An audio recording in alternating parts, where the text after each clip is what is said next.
Let's do it. Okay. Oh wait, should we do an intro where it's like people know who I am? Sure. Yeah. Wait. Yep. So, hey everybody, welcome back to This Week in Pickleball. I'm Rafa. I'm Aaron. What's up?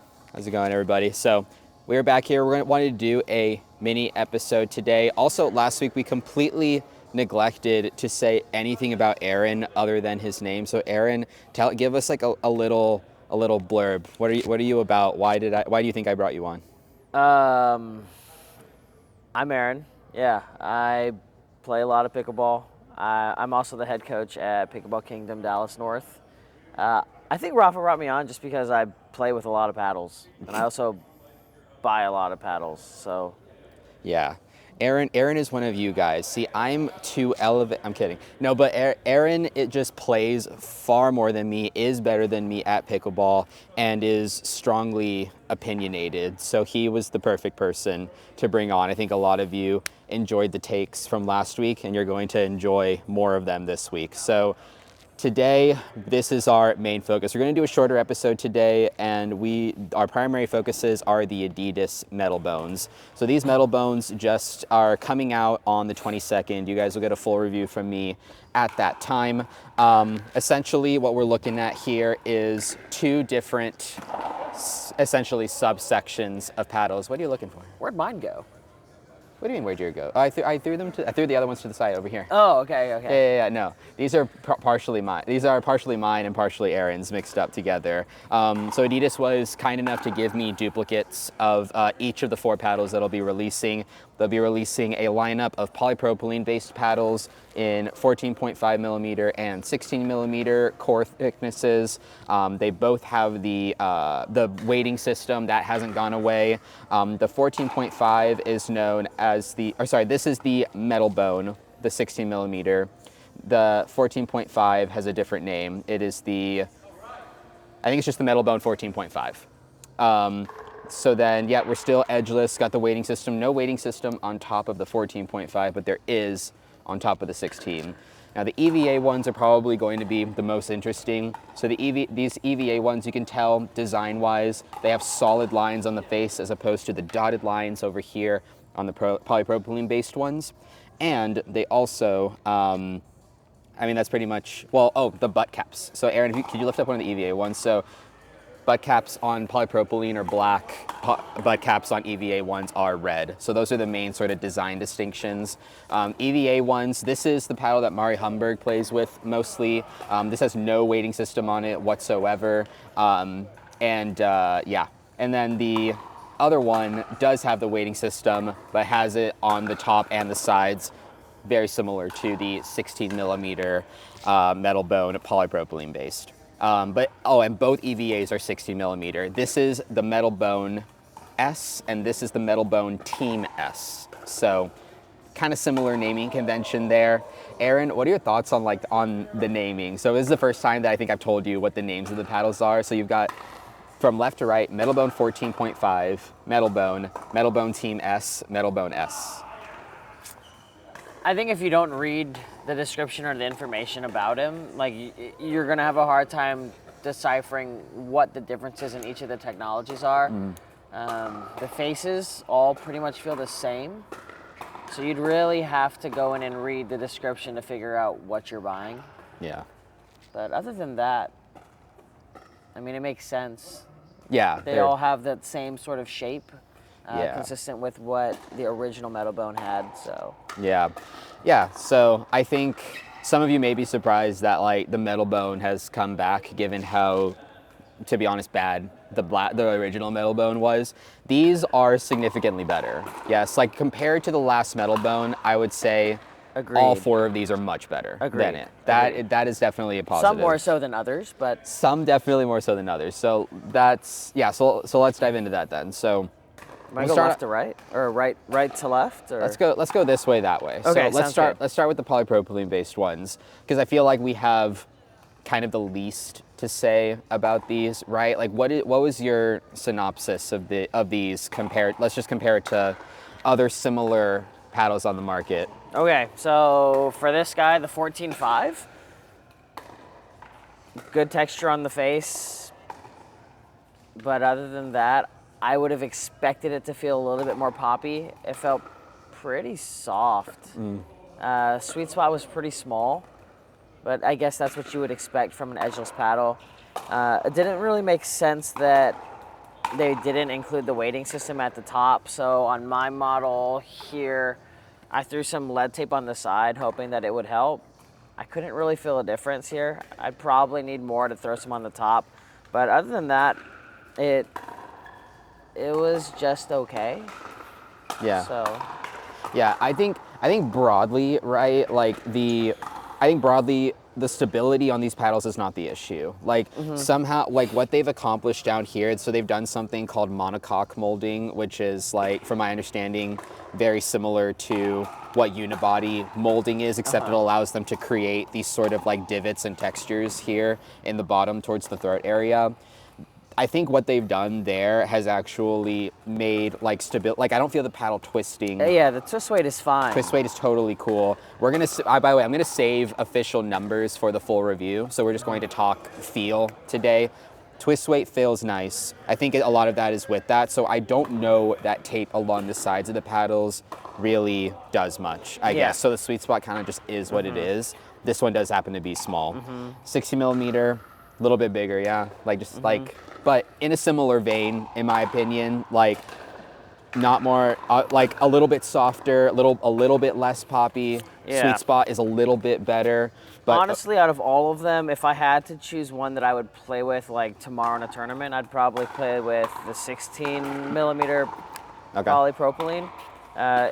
It just feels similar to a lot of polypropylene paddles, which I guess is a good thing, but also if you're buying this paddle specifically for something completely different, I wouldn't say that this specific paddle is for you. Yeah, it's not a paddle that you switch to. Yeah. It's just it's just like it'll be a solid one if you get it. That is little on the high side, I would say. Personally, I think that there are a lot of paddles that are pricing in this range right now, and so I don't know if part of it is just the market kind of driving price up, but I definitely thought these would hit harder. Just from the shape, they look so cool, and so for some reason, because of the look, I thought that they would hit harder. Yeah, that's definitely a plus. The design on these are sick. Like the design on these is way better than the Metalbone looked like a padel racket morphed into a pickleball paddle. These actually are just, they took some design and actual they took notes. The design is sick. But yeah, what do you think? Do you really think there was any difference? So like this one, you'll notice that on like the throat of this and the EVA one, there's only two weights. On this one, there's 3. Obviously, they were thinking, hey, 14.5, typically less stable. Let's throw the weights here. You mentioned yesterday, and I agreed with this, the weights do make a difference this time. They do. With the previous Metalbone, they didn't. I think with this one, they make a huge difference. Yeah. Yeah, that's why I wish on this one it had weights on the top. But on this one here, again, there was no real stability issues. But on like this one here, I would say that I'm not typically one to use a really, really heavy paddle. All my paddles weigh at around 8.3 to 8.5, nothing more. Yeah, static. Yeah, so when I weighed this one and actually this one here, so the foam core and the 16 millimeter polypropylene, mine weighed in stock with the weights in at like 8.7. Yeah. And I thought it was really heavy, so I took out the top weights. But yeah, I think there's a lot of weight here that you can add on. Yeah. But I don't know. It was just really heavy. Yeah, mine weighed in at 8.6. It definitely, static weight and swing weight are different, but at this point, at this level of weight, it definitely has an impact on the static weight because these paddles, you're kind of expecting them to be along a similar vein of like other sort of standard-ish to elongated shape paddles, in the same especially being edgeless, that's typically done to improve weight, especially swing weight. So you would expect these to be I don't know, like 114, 115. Yeah. The number is different. Again, saving stats for the review. But yeah, that's they're definitely heavier. Got nice long handles though, which I Yeah. did enjoy. The circular sort of throat area is just kind of funny. It's not actually, I didn't feel any issues with that. If you do choke up on the handles a bit, the only other thing I would say is on the 14.5 in particular, I think that you kind of like, your hands do come up against the weights here a little bit if you choke up. So that probably, but that's just because again, this has 3. So I thought yeah. it was gonna bug me hitting two-handed backhands with the weighting system up here, but on the 16 millimeters, it didn't really affect me at all. I never even hit the screws or the weighting system. Yeah. And on this one, the handle is long enough, and because it tapers, I guess, right here. Yeah. Your hands don't actually really go up that high. So I think the weighting system to where it is currently placed, it doesn't really bug you.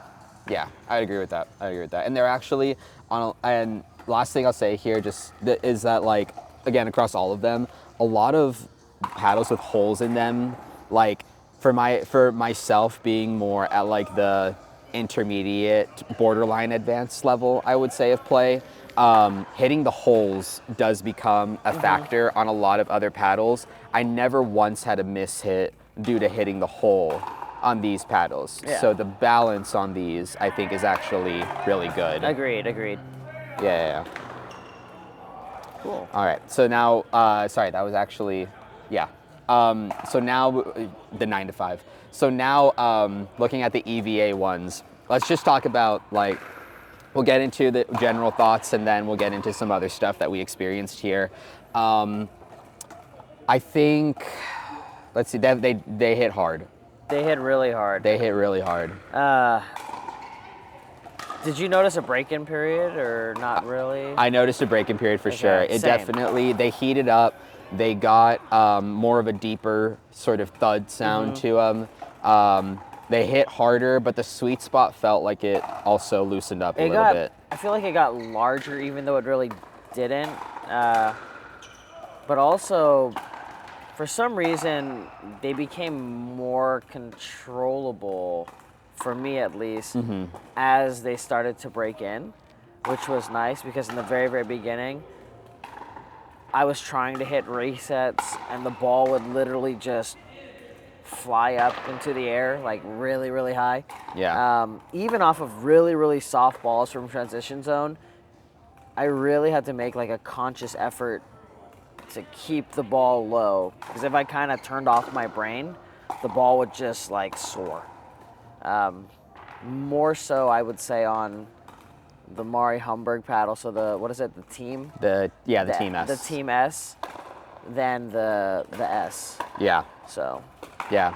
No. Yeah, that's fair. I totally agree. For me, it was like the sweet spot sort of broadened up, and they did hit harder, but at the same time, like that loosening of the sweet spot gave me, like, there was less vibration dampening, and so I felt the ball more, which is why helped. I felt like it was more controllable. The power though didn't go away like that. Yeah. Like, we're probably talking like top 15 percentile minimum for power on these, like just from other paddles I've hit. Like, they're hard. I noticed that when I was testing them, that there were certain shots that I would hit, specifically like a punch volley, where I definitely felt like the ball was shooting off of the face. The drive, not as much, because I would say that the feeling of this was a little bit more similar to like the Pro Power. Was it the Pro Power? The Gearbox Yeah, Pro the Power? Gearbox Pro Power, yeah. And so on this, when you just block a ball, it just shoots off the face. Yeah. It was kind of cool. You know, you get a few points off of people not being really ready for the ball to just shoot off the paddle with very limited motion. Yeah. So. Yeah, the blocks and counters, they come off hot for sure. Like if you catch one, yeah, like yeah, they're hot for sure. Again, more official power numbers coming later. But yeah, I think that I personally would take the Mari Humberg over any other paddle to like take to a tournament. I found that again, once I hit the break-in period, and as somebody who's like a power paddle enthusiast, because I just want to hit the ball hard, yeah, the Mari Humberg felt the most controllable.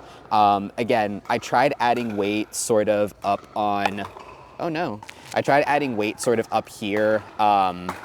Like starting 3 and 9 and then ending kind of up on the top corners right here.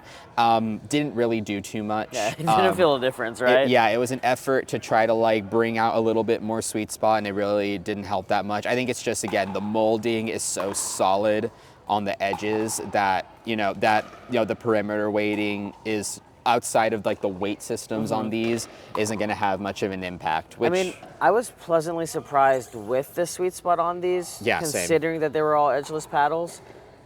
But again, you have to remember they're still edgeless paddles. So your sweet spot is going to be still slightly smaller. Totally agree. Totally agree. Okay, so now quickly, let's touch on a couple of sort of issues that we ran into. So we'll say up front, none of the issues we experienced were on either of these 3 paddles. It was just on this EVA one. So you'll notice here. Now let me grab mine real quick. Oh yeah, go ahead and grab yours real quick. So Aaron had a slightly different issue. For me, mine was, you'll notice, you'll be like, Raphael, why does it look like there's no weighting system on top of your paddle? And that's because it's right there. And that's because yesterday, it fell out. And I'm gonna actually roll that clip right now of why that happened. Are you drilling or playing? I don't know. Both? Yeah. How long are you gonna be here? What? Are you playing John? No. No. He said he couldn't play either. But he told me he wasn't doing well, so he needs a break. Okay, so can I just tell you? John was such a bitch the other day. Did he tell you? Yeah. We were playing with Vic and Kyle. Oh wait, is that so like there's like this is not like pretty much the whole time. And I've only played with her twice. She was distracted and she didn't seem particularly happy. Yeah.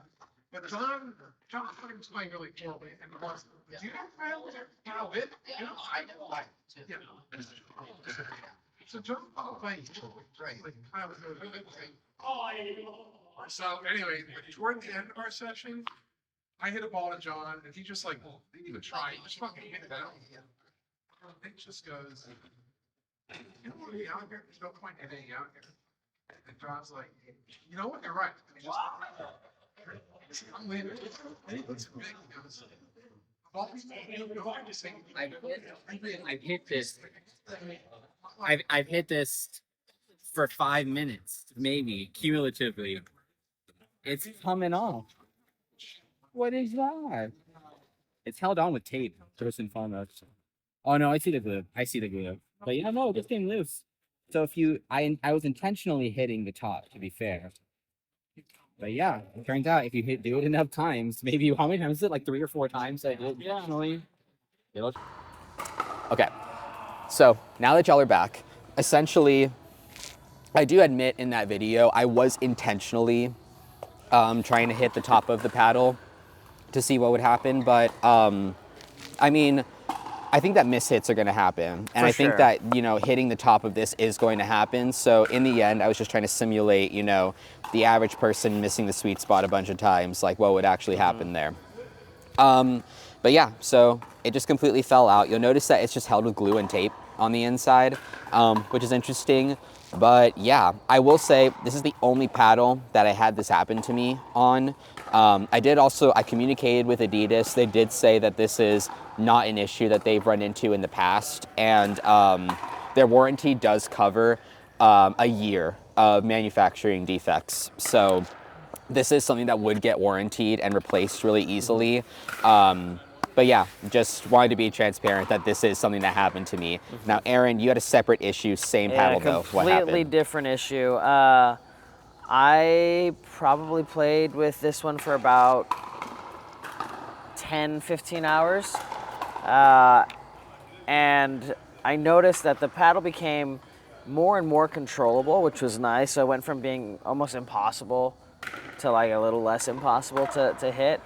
But as I was walking up to the camera to kind of show what happened, I pressed into the core and I started to hear slight crackling noises. So I wasn't sure if it was actually core crushed or delaminated. And so I haven't reached out. I think you reached out to Adidas on my behalf. Yeah. Basically asking.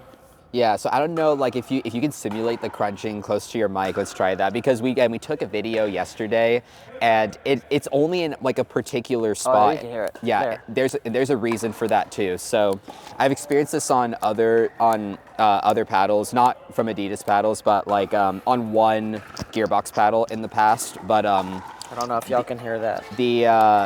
I'm gonna be quiet for a sec. You can definitely hear that. Okay. The carbon fiber. So essentially, the inside of the core, which I'll show images of, inside of the core is reminiscent of gearbox type, but still pretty different. Yeah, for sure. Because what they do is they have tubes of thin carbon fiber wrapping some of the foam layers in like bars, kind of like the rib core that the Rhombus Ripple had, and then they have big portions of softer, or actually it's a little bit dense, but slightly softer foam around them. And so what's happening there is the carbon fiber itself, that paddle's not delaminating. Otherwise you'd hear the crackling a little bit more elsewhere, and the sound would be a lot louder. What's happening there is the carbon fiber ribs and the carbon fiber itself is splitting and it's splintering. So that's sort of like the crackling you hear, and that's also why you can only press it in a certain part and feel it, because again, it's just like bars and bars and bars. So if you press over here, you're not going to hear it like you will in the particular spot that you're in. So I guess the notable thing here is that the issues that we experienced were pretty quick. Like I hit this paddle for like a grand total of 5 minutes before that fell out, and you hit that paddle for what, like 3 days? 3 days, so about 15 hours. 15 hours of gameplay. Yeah. So it's definitely not something that you want to see. But again, I experienced this issue on one paddle and one paddle alone. You experienced that issue on one paddle and one paddle alone. So, right now it's like early on. Of course, we should definitely be transparent that these are, we each have one of these paddles. We are one in a sample size of many. And Adidas would warranty issues like these. They wouldn't issue something like me where I accidentally dropped my paddle and just completely scraped the top. Another, something to think about again with edgeless paddles, right? You definitely want to protect these. I am a bad paddle owner and I did not do that. But yeah, so all things considered, not things we want to see, but we'll see what other people have to say to see if they have similar issues, right? Hey everyone, Rafa back really quickly here. Just wanted to throw this quick insert in here regarding the issue that I just discussed. So I did just get off the phone with Adidas, and they provided me some solid numbers that back up what I was saying before, which is that, it feels like an issue that is probably going to be pretty uncommon. They gave me some more concrete numbers, essentially off of all the paddles that they sold of the original Metalbone, as well as the pedal rackets that they produce with the similar technology. They have never warranted a paddle for the issue that I experienced. And at the same time, they reached out to their third-party distributors, including Pickleball Central, who corroborated that, saying that they had never warranted a single Metalbone for that issue. So, are these new paddles? Yes. At the same time, did I experience that same issue on any other paddle from Adidas? No. I reached out to everybody else in the reviewer community. Nobody else has experienced that issue either. So I think the main question moving forward will be the issue that Aaron had with the carbon fiber rib splintering. Is that going to be an issue? It's also not something I've experienced or anybody else has just quite yet. So time will tell. But that is something that I do see more commonly than something like the brackets falling out, which is a much bigger cosmetic issue. So all this to say, definitely don't expect that to be a major issue. moving forward with the brackets falling out really at all. They did mention, it's possible to happen to maybe like a couple of other people in the future, but it's probably going to be like a one in every $7,000 to $8,000 one in every 7,000 to 8,000 paddles occurrence. So I bring the issue up to simply say, if this issue does happen to you, you're not crazy. You didn't do anything wrong. It is something that could happen. I just don't think it's something that will happen. Yeah, for Yeah. sure. Side note, the little things right here that hold or are the placeholders for the weighting system, do not over tighten them because it is plastic. If you over tighten them, they are extremely difficult to get out. It is it's like a softer plastic too. Yeah. So I did that when I was originally taking out the weights here, and it probably took me a good 10-15 minutes to figure out what was the best tool to get these out Yeah. again. Yeah. So I wish these were a little bit more of a solid piece. But overall, weighting, for me at least, on this specific paddle, I found that if I put the weights just here and here, and I took out the ones underneath and the ones on the top, it felt pretty good. This gets your paddle to weigh at around 8.3, which is It's what you like. what I like. Yeah. But yeah, I was just a little concerned with how quickly I was hearing noises from my paddle. So Yeah, 100%, 100%. And yeah, I mean, that's important to see. There's a distinction here. I didn't experience any core crushing issues, but I don't play as much or potentially as rigorous as you do. You're coaching, you're playing some higher level games than I am. I'm more of like, I play regularly. My games, I wouldn't say, are as high level as yours. I also, in the past several days, haven't played as much as you. So I would say I've put more like maybe 9 hours-ish, definitely under 10, but close to 10 hours on the paddles. So who knows, like I'll have an update for the review, of course. I will continue to play with these and see, if I experience those issues moving forward. Aaron, I know we were going to cover a couple of other paddles here, but I do have to take care of a couple of things. So I think we're just going to wrap here, make this a mini dedicated Adidas episode, guys. Remember, like, subscribe if you want to hear more of Aaron instead of me talking in the future, which you will. And yeah, with all that said, I hope you guys learned a lot about the Adidas paddles today, showing you guys a lot of images and everything that's inside. Again, they come out the 22nd at 10 a.m. or not at 10 a.m., but they come out on April 22nd. They'll be available on Pickleball Central, and I will include my link down below. So with that, hope you all stay happy and healthy, and of course, out on the courts until the next video. Peace. cool. Good stuff. Done. Cool. Yeah. All right, I have to take that Adidas call. Oh. They were calling me in the middle. I don't know what they say. I'll let you know what they say.